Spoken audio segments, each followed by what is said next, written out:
Assalamualaikum warahmatullahi wabarakatuh.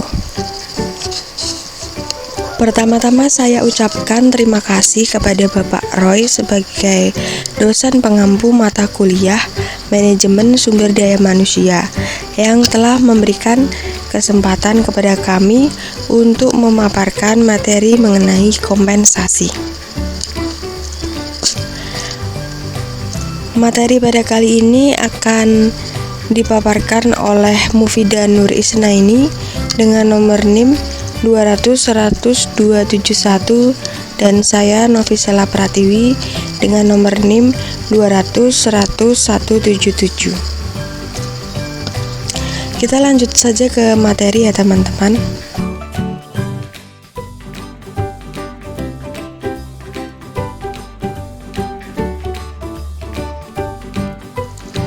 Untuk yang pertama, kita akan membahas mengenai pengertian kompensasi, tujuan kompensasi, asas kompensasi, dan sistem kompensasi. Pengertian kompensasi. Nah, sebelumnya kompensasi ini merupakan salah satu bidang dari manajemen sumber daya manusia yang mempunyai pengaruh yang besar ya teman-teman. Karena ini menyangkut dengan tujuan atau goals sebuah organisasi atau perusahaan. Kompensasi ini apabila dikelola secara tepat, maka dapat membantu goals atau tujuan dari sebuah organisasi ataupun perusahaan. Selain itu juga dapat memelihara, mempertahankan dan mendapatkan pekerja-pekerja yang unggul dan produktif. Nah, pertama-tama kita akan mengenal dulu ya apa yang dimaksud dengan kompensasi. Di sini ada beberapa pendapat dari para ahli. Yang pertama itu ada Thomas Stone yang mengatakan bahwa compensation is any form of payment to employee for work the provide their employation is the equitable remuneration of personnel for their contribution to organization objective or. Nah, di sini mempunyai maksud bahwa kompensasi merupakan suatu bentuk imbalan yang diberikan terhadap karyawan sebagai imbal jasa terhadap pekerjaan yang mereka lakukan. Kemudian yang kedua adalah dari Hasibuan menjelaskan bahwa kompensasi ini merupakan semua pendapatan yang dapat berbentuk uang maupun barang, baik secara langsung maupun tidak langsung, diterima oleh karyawan sebagai imbalan atas jasa yang telah diberikan kepada perusahaan. Selain itu juga ada pendapat dari Shimamura tahun 1997. Kompensasi meliputi pembayaran finansial dan jasa-jasa serta tunjangan-tunjangan yang diberikan terhadap karyawan sebagai bagian dari hubungan kekaryawanan. Kompensasi merupakan sesuatu yang diterima oleh karyawan sebagai ganti atas kontribusi mereka terhadap organisasi. Pendapat serupa juga dikemukakan oleh Edwin B. Fripo tahun 2007 dalam bukunya Compensfest. Kompensasi merupakan pemberian imbal jasa yang layak dan diberikan secara adil kepada karyawan karena mereka telah memberikan kontribusi terhadap pencapaian tujuan dari organisasi. Nah, berdasarkan dari berbagai definisi yang telah disebutkan, dapat kita simpulkan bahwa Kompensasi ini merupakan suatu bentuk imbal jasa atau penghargaan yang diberikan kepada individu karena telah melaksanakan dan menyelesaikan suatu pekerjaan tertentu yang ditugaskannya, atau dengan istilah lain telah mencapai suatu standar atau target yang ditetapkan.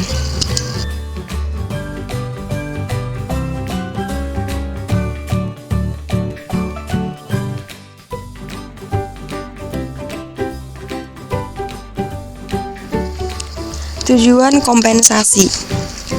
Menurut Mikovits and Newman di tahun 2005, tujuan pemberian kompensasi ini adalah untuk mencapai efisiensi perusahaan, fairness atau keterbukaan, dan untuk memenuhi aturan undang-undang yang berlaku. Yang dimaksudkan dengan efisiensi adalah kompensasi yang baik dapat meningkatkan kinerja karyawan, kemudian meningkatkan kualitas kerja karyawan, memberikan kepuasan karyawan dan stockholder atau pemegang saham, dan untuk pengendalian biaya tenaga kerja. Tujuan kompensasi menurut Davis, Gale, and William B. Wetter tahun 2000. Di sini ada 8 tujuan. Yang pertama adalah memperoleh SDM yang berkualitas. Sistem kompensasi yang baik, di mana sebuah sistem kompensasi ini diberikan terhadap karyawan secara objektif, adil, dan terbuka, dengan tujuan agar karyawan merasa puas terhadap kompensasi yang diterimanya. Jika pemberian kompensasi diberikan perusahaan pada karyawan dengan memuaskan, maka ketika mengadakan rekrutmen karyawan, perusahaan akan memperoleh pelamar yang banyak. Dengan begitu, perusahaan mendapatkan kesempatan yang lebih besar melakukan seleksi dari jumlah pelamar yang banyak tersebut. Perusahaan akan memiliki kemungkinan lebih besar untuk mendapatkan karyawan yang sangat berkualitas. Yang kedua, mempertahankan karyawan yang ada. Jika karyawan memiliki kepuasan terhadap sistem kompensasi yang diberikan, maka karyawan tersebut akan merasa nyaman dan betah untuk tinggal, sehingga tidak akan terjadi perpindahan atau pengunduran diri ke instansi dan perusahaan lain. Tinggi rendahnya labor turnover atau tingkat perputaran tenaga kerja akan sangat mempengaruhi efisiensi dan efektivitas kinerja perusahaan. Tingkat labor turnover yang tinggi akan sangat merugikan perusahaan karena akan menggerus, menguras, dan mengorbankan banyak hal dalam perusahaan. Jika terdapat karyawan yang keluar, maka perusahaan harus melakukan rekrutmen ulang untuk mengisi posisi tersebut yang telah ditinggalkan. Padahal, untuk melakukan rekrutmen ulang harus mengorbankan waktu, tenaga, dan sumber daya yang seharusnya bisa dipakai untuk keperluan yang lain yang lebih penting. Terlebih lagi, apabila karyawan yang keluar adalah karyawan yang memiliki kompetensi khusus, sehingga untuk mencari gantinya akan sulit dan membutuhkan waktu serta penyesuaian yang lebih. Untuk itu, program kompensasi yang baik dan layak sudah seharusnya diberikan oleh perusahaan kepada karyawan dengan sepantasnya agar menghasilkan kepuasan yang maksimal dalam bekerja, dan karyawan akan merasa bahwa kompensasi perusahaan berikan menjadi penghargaan yang layak, sehingga mau tetap bekerja dan tidak berpindah ke instansi perusahaan lain. Yang ketiga adalah menjamin keadilan. Program kompensasi yang baik merupakan kompensasi yang diberikan berdasarkan keadilan, baik secara internal maupun eksternal. Keadilan internal adalah ketika kompensasi diberikan sesuai dengan jenis, beban, dan tingkat kesulitan pekerjaan yang dikerjakan. Keadilan eksternal merupakan pemberian kompensasi terhadap karyawan atau pekerja yang dikomparasikan dengan perusahaan lain dengan jenis dan beban kesulitan yang sama di pasar kerja. Oleh karena itu, kompensasi yang adil juga harus terukur dan dapat diukur serta memiliki ukuran yang telah disesuaikan dengan jenis, beban, dan tingkat kesulitan pekerjaan. Yang keempat adalah penghargaan terhadap perilaku yang diinginkan. Program kompensasi dapat juga dalam bentuk penghargaan terhadap pola perilaku yang diperlihatkan oleh karyawan, sesuai dengan yang diinginkan oleh perusahaan. Penghargaan tersebut bisa berupa insentif bagi karyawan yang telah memberikan effort dan kontribusi lebih terhadap organisasi dalam hal mereka berperilaku. Hal ini dapat digunakan sebagai penambah motivasi karyawan dalam hal memperbaiki dan meningkatkan perilaku baik mereka ketika berada di dalam lingkungan kerja atau perusahaan. Misalnya, perusahaan memberikan kompensasi kepada karyawan karena work ethics mereka baik, seperti taat terhadap peraturan dan kebijakan dari perusahaan, bekerja sesuai dengan SOP atau standar operasional pekerjaan, disiplin dalam bekerja, tepat waktu, bertanggung jawab, dan mampu menjadi panutan yang baik bagi karyawan lain. Yang kelima adalah mengendalikan biaya. Program kompensasi yang wajar, tidak terlalu tinggi dan tidak terlalu rendah. Akan membantu perusahaan untuk memperoleh dan mempertahankan karyawan dengan kualitas yang diharapkan. Tanpa adanya pengelolaan kompensasi secara efektif, maka akan menimbulkan ketidakpuasan karyawan dan pada akhirnya bisa meningkatkan labor turnover yang tinggi. Namun, jika pemberian kompensasi juga tidak terkendali atau terlalu tinggi dan juga tidak disertai dengan pengukuran kinerja yang tepat, dapat membebani keuangan perusahaan dan menghasilkan biaya yang tidak perlu dan dapat merugikan perusahaan. Kemudian tujuan yang keenam adalah mengikuti aturan pemerintah. Sistem kompensasi yang baik merupakan kompensasi yang seharusnya memenuhi aturan pemerintah yang berlaku. Dalam hal ini, di Indonesia telah memiliki Undang-Undang Ketenagakerjaan Nomor 13 Tahun 2003. Di dalamnya membahas tentang besaran kompensasi karyawan. Oleh karena itu, sistem kompensasi yang dibuat oleh perusahaan setidaknya harus diberikan sesuai dengan aturan pemerintah yang berlaku di Indonesia, termasuk UMK.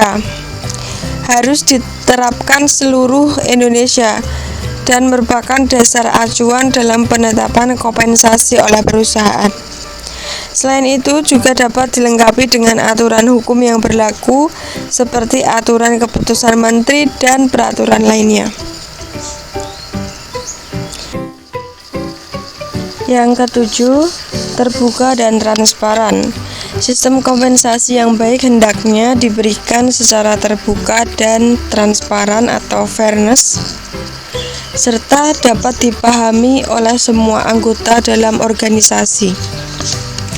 Semakin terbuka dan transparan program kompensasi yang diterapkan, maka akan membuat semua karyawan mudah memahami dan mengetahui apa saja komponen-komponen kompensasi yang akan diterima, sehingga program kompensasi menjadi efektif dan mampu memotivasi karyawan untuk mengerahkan segala kemampuan terbaiknya, serta meningkatkan kinerja dan kepuasan kerja karyawan secara signifikan. Kemudian yang terakhir adalah untuk meningkatkan efisiensi administrasi.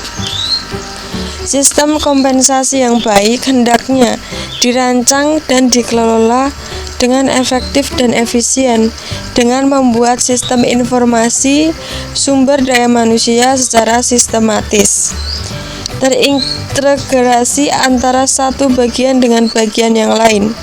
Walaupun tujuan ini sebenarnya sebagai pertimbangan sekunder dibandingkan dengan tujuan-tujuan lain, namun keberadaannya dapat membantu perusahaan menjadi lebih efisien dan efektif.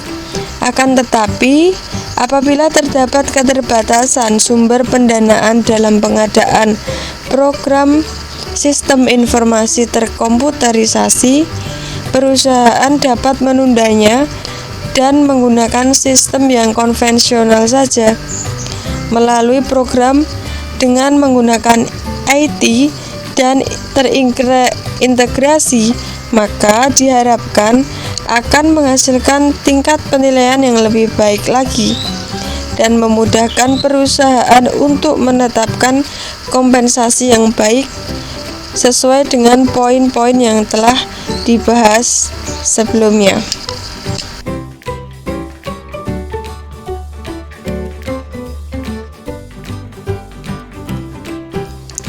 Asas kompensasi. Menurut Hasibuan tahun 2000, program kompensasi harus ditetapkan berdasarkan asas adil dan layak, serta memperhatikan peraturan ketenagakerjaan yang berlaku. Prinsip adil dan layak harus mendapat perhatian yang lebih supaya kompensasi yang diberikan setimpal dan dapat memberikan motivasi dan meningkatkan kepuasan kerja karyawan. Di sini ada dua asas ya teman-teman. Yang pertama, asas adil. Besarnya kompensasi yang diberikan kepada setiap karyawan harus memenuhi keadilan, disesuaikan dengan jenis pekerjaan, prestasi kerja, beban kerja, resiko pekerjaan, tanggung jawab pekerjaan, jabatan, dan memenuhi persyaratan yang lain. Jadi, asas adil dalam hal ini bukan berarti setiap karyawan menerima kompensasi yang sama rata jumlah bilangannya atau disetarakan antara satu dengan yang lainnya. Asas adil yang dimaksudkan di sini adalah lebih kepada dasar penilaian, perlakuan, dan pemberian penghargaan atau hukuman bagi setiap karyawan. Dengan memakai asas adil ini, maka akan tercipta suasana kerja yang baik, semangat kerja yang tinggi, tingkat disiplin yang baik, loyalitas yang tinggi, dan kondisi stabilitas karyawan yang lebih baik. Yang kedua adalah asas layak dan wajar. Besaran kompensasi yang diterima karyawan harus dapat memenuhi kebutuhan hidup pada tingkat normatif yang ideal. Ukuran dari kata layak dan wajar ini sangatlah bersifat relatif. Penetapan besaran kompensasi dapat didasarkan pada batas upah minimum yang telah ditetapkan oleh pemerintah yang berlaku dan kondisi eksternal konsistensi yang ada di pasar tenaga kerja. Di sini manajer personalia diharuskan untuk selalu memantau dan menyesuaikan kompensasi dengan kondisi eksternal konsistensi yang berlaku. Karena apa? Sangatlah penting agar semangat kerja karyawan tinggi dan karyawan yang qualified tidak menjadi gusar, serta situasi lingkungan kerja dapat terjaga dengan baik.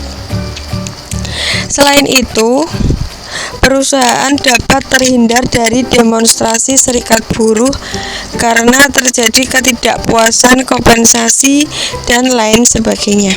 Sistem kompensasi menurut Suwanto dan Priyansa 2011, sistem kompensasi merupakan sistem yang dirancang oleh perusahaan di mana sistem ini terdiri dari komponen-komponen kompensasi, mulai dari penentuan besaran kompensasi dan cara pemberiannya. Sistem kompensasi harus dapat menampung pengaruh faktor luar sehingga terjadi keseimbangan. Sistem adalah hubungan antara unit yang satu dengan unit yang lainnya dan saling berhubungan. Hubungan antara satu bagian dengan bagian yang lainnya ini tidak dapat dipisahkan dalam rangka mencapai tujuan yang telah ditetapkan sebelumnya. Misalnya, apabila satu unit dalam suatu perusahaan mengalami gangguan, maka unit yang lainnya pun akan terganggu dalam mencapai tujuan yang telah ditetapkan. Sistem kompensasi sendiri adalah suatu sistem yang terdiri dari komponen kompensasi, dari mulai penentuan besaran kompensasi dan cara pemberiannya.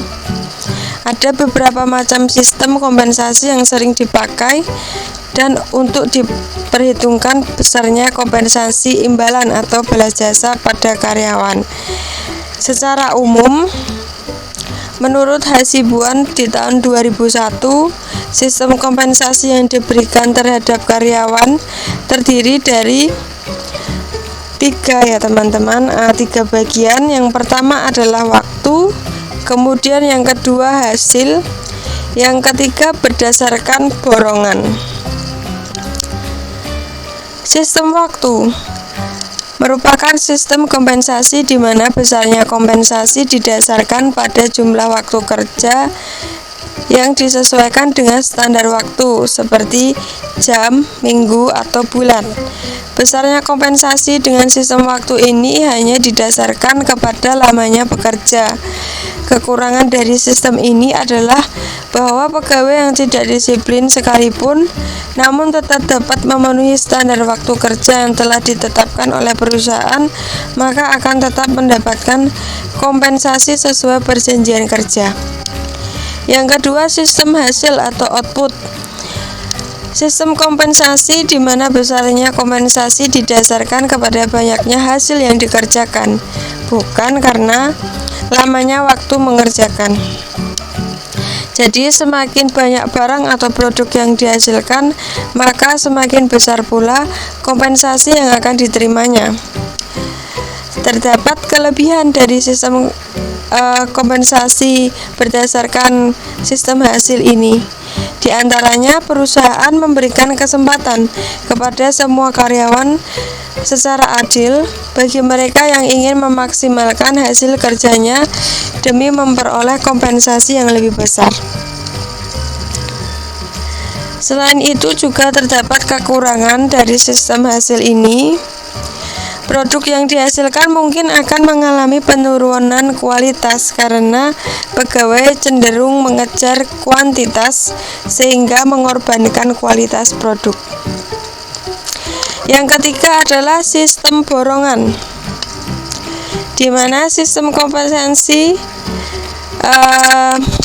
dilihat dari besaran kompensasi ini berdasarkan pada volume pekerjaan dan lama mengerjakannya. Penetapan besaran kompensasi berdasarkan sistem borongan cukup rumit karena membutuhkan keahlian yang khusus dan waktu yang cukup lama untuk mengerjakan serta banyak alat yang diperlukan untuk menyelesaikannya. Sistem borongan ini dipakai apabila pekerjaan yang dilakukan adalah jenis pekerjaan yang membutuhkan tingkat keterampilan yang mumpuni dan yang membutuhkan konsentrasi tinggi serta penggunaan peralatan yang canggih. Namun dalam prakteknya sehari-hari, ketika jenis sistem kompensasi di atas tidak semua dapat digunakan secara bersamaan. Setiap organisasi atau perusahaan harus melakukan analisa sehingga dapat menggunakan sistem kompensasi yang tepat dan sesuai dengan karakteristik serta kondisi organisasi atau perusahaan yang bersangkutan.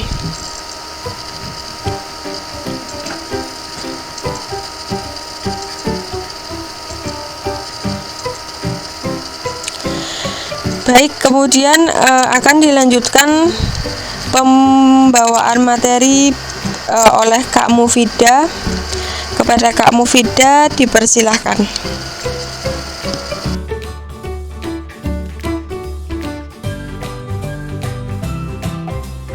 Bab selanjutnya mengenai komponen kompensasi. Pengertian komponen kompensasi. Komponen memiliki pengertian dasar, yaitu suatu susunan yang terdiri dari keseluruhan elemen atau sebagian, di mana antara satu dengan lainnya memiliki karakteristik khusus yang berbeda. Aminuddin 2008. Tata Art Study 2012 menyatakan bahwa komponen adalah bagian-bagian dari sistem yang mempunyai peran penting dalam keseluruhan aspek berlangsungnya suatu proses dalam pencapaian tujuan di dalam suatu sistem.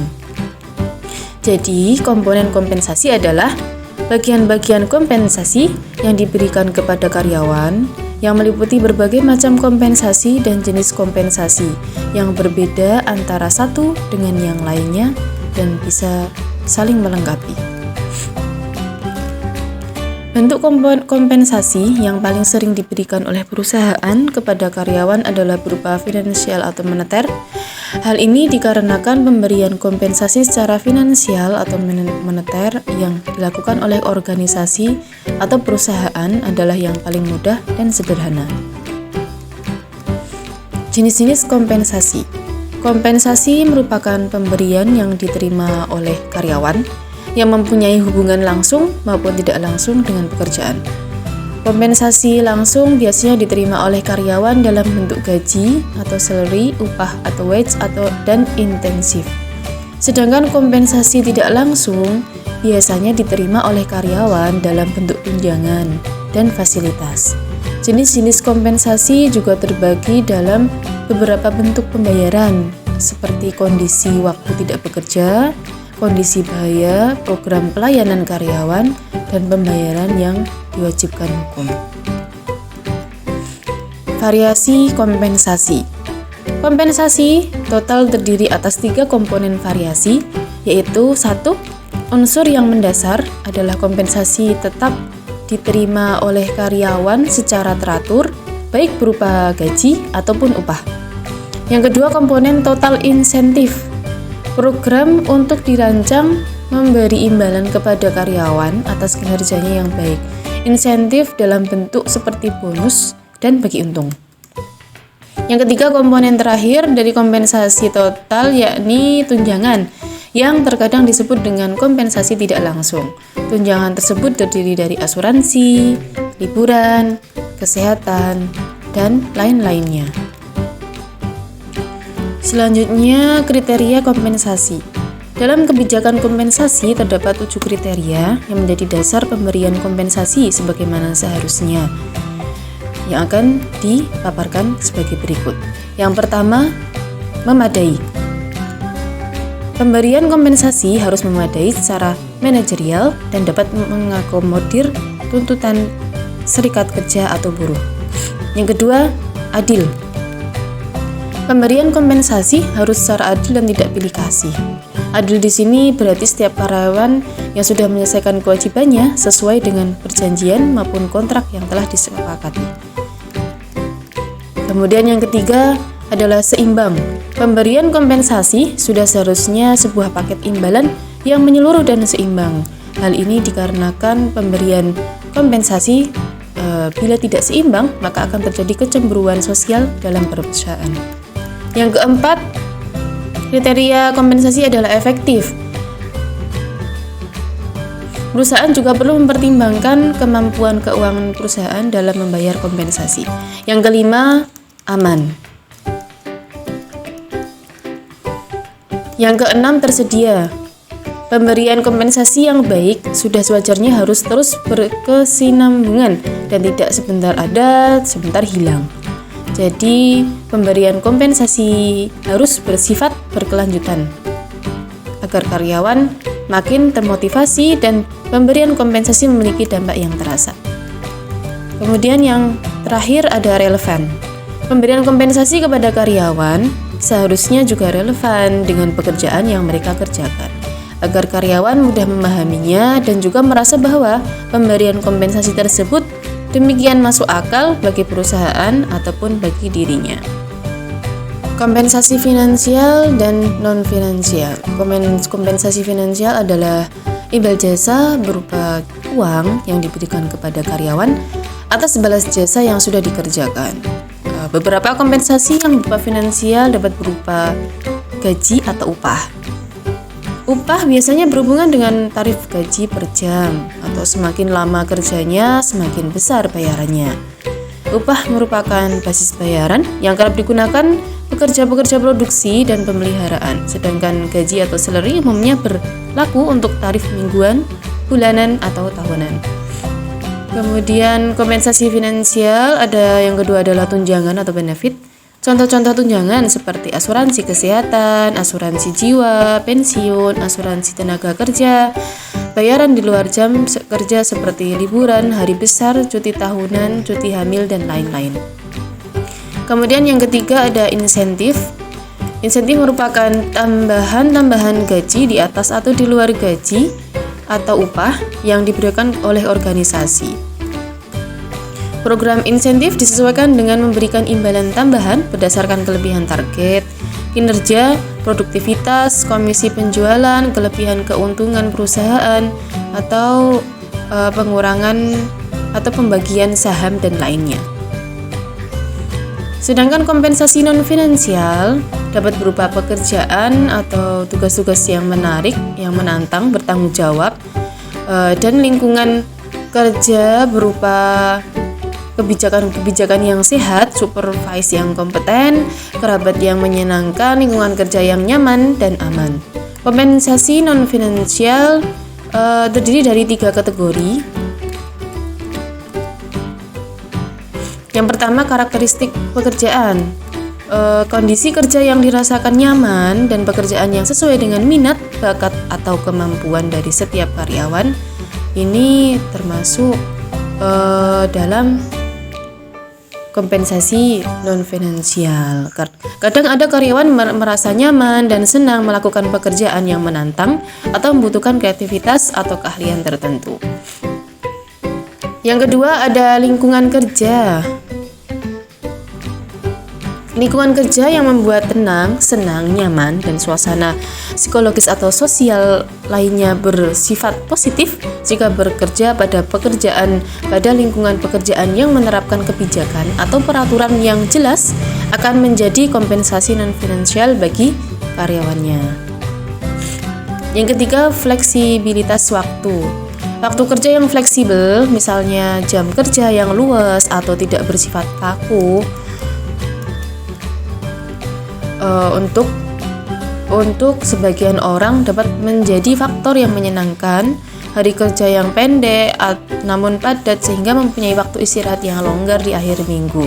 Bisa berbagi pekerjaan atau tanggung jawab, atau bahkan kemudahan akses transportasi atau sistem komunikasi ke tempat kerja yang mudah dan fleksibel dapat menjadi kompensasi non-finansial bagi karyawan.